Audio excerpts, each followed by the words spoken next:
કલકત્તાની ઘટના બાદ ભાવનગરમાં સરકારી હોસ્પિટલના ડોક્ટરો ઉતરી ગયા છે અચોક્કસની હડતાલ પર। 400 થી 500 રેસિડેન્સ ડોક્ટરો વી ઝોન જસ્ટિસના નારા સાથે હોસ્પિટલ પરિસરમાં કાળા કપડાં પહેરીને વિરોધ વ્યક્ત કર્યો। હાલ તમામ ડોક્ટરો અચોક્કસની હડતાલ પર ઉતરી જતા દર્દીઓ મુકાયા મુશ્કેલીમાં। માત્ર ઇમરજન્સી સેવા જ સારવાર શરૂ રાખવામાં આવી છે। કલકત્તામાં જે પ્રમાણે ડોક્ટરો સાથે રેપ બાદ હત્યાની ઘટના બની છે તેને લઈ ગુજરાત અને ભાવનગરમાં ડોક્ટરો રોષ જોવા મળી રહ્યો છે। દર્શન આચાર્ય, ભાવનગર।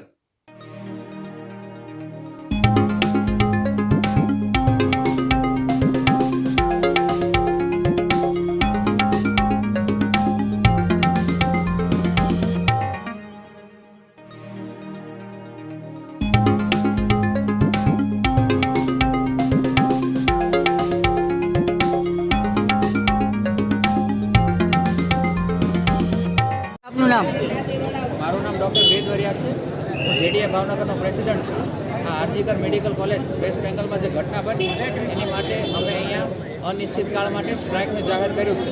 આ સ્ટ્રાઇકમાં આપણી ઇમરજન્સી સેવાઓ નથી બંધ કરવી, પણ ઇમરજન્સી ના હોય એવી સેવા જેમ કે ઓપીડી છે, વોર્ડ છે, કે પછી ઓપરેશન હોય કે જેની અત્યારે જરૂર ના હોય એવા બધી જ વસ્તુઓ અમે બંધ કરી છે। જ્યારે ઇમરજન્સીવાળી બધી જ વસ્તુઓ અત્યારે ચાલુ છે।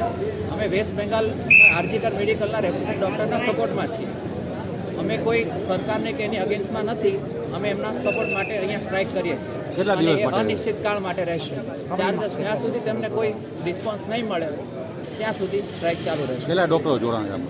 અત્યારે આપણે 400 થી 500 ડૉક્ટર જોડાણા છે। બધા ભાવનગર ડિસ્ટ્રિક્ટ? હા, બધા ભાવનગર, બધા જ રેસિડન્ટ ડૉક્ટરો જોડાયા। આપણી માંગણી શું?